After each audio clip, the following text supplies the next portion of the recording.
Hey guys, welcome back. I'm just laughing at some of these articles because, guys, they're loaded with BS and they're lying to you big time.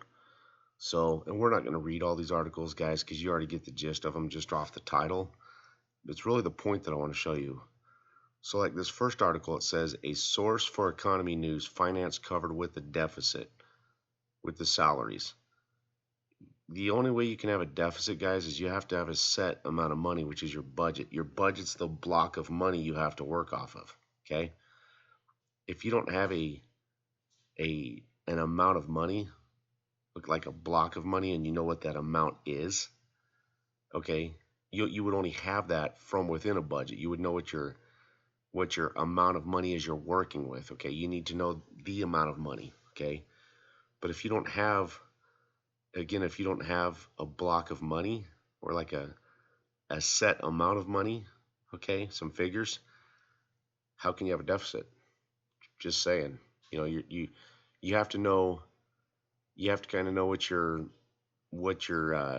amount of money is to work with. And if you don't know how much money you have to work with, and the only way to know that, again, is to have an actual budget and have budget figures.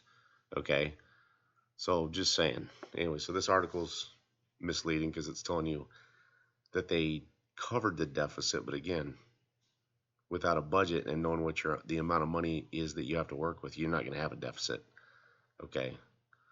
So, and then here's one. It says the parliamentary finance, we will receive the borrowing law instead of the budget. So here they're telling you they're just going to go with the borrowing law and they won't have a budget. Okay.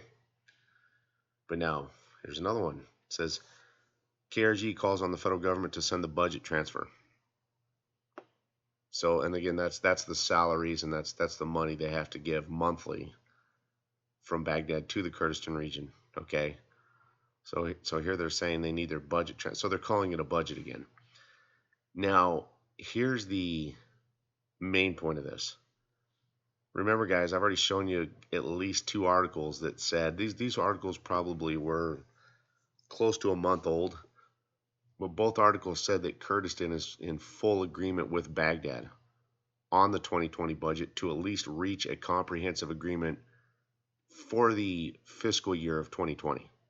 Okay, remember all those articles talking about how the 2020 budget only will cover a remaining period of just 3 months? Okay, those articles, yeah. Like two of those said that Kurdistan was in full agreement with Baghdad on reaching at least a partial comprehensive agreement for the year of 2020. Okay, so my point is this: to have Kurdistan in full agreement on the 2020 budget figures, they would have had to have gone through all the numbers with a fine-tooth comb, guys. I'm sorry, but all these articles saying, oh, that the deficit was too high, that the deficit wasn't too high, guys. Kurdistan and everybody else that went through the budget with the fine-tooth comb to approve the figures would have caught that.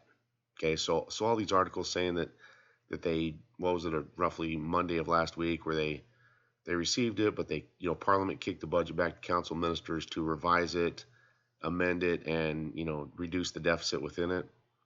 It's all lies and nonsense, guys, because again, Kurdistan bought off it, and you had a lot of people going through those numbers and figures with the fine-tooth comb. So anyway, and then I just wanted to show you a couple articles here how they keep contradicting themselves, just playing games, guys. Okay, they're hiding. They've already told you in at least 3 articles that they're hiding budget figures from us on the 2020 budget, and that they have not shown us or publicly revealed the true figures of the 2020 budget, guys. That's a huge red flag right there. Okay, so there you guys go. Have a great day. Take care.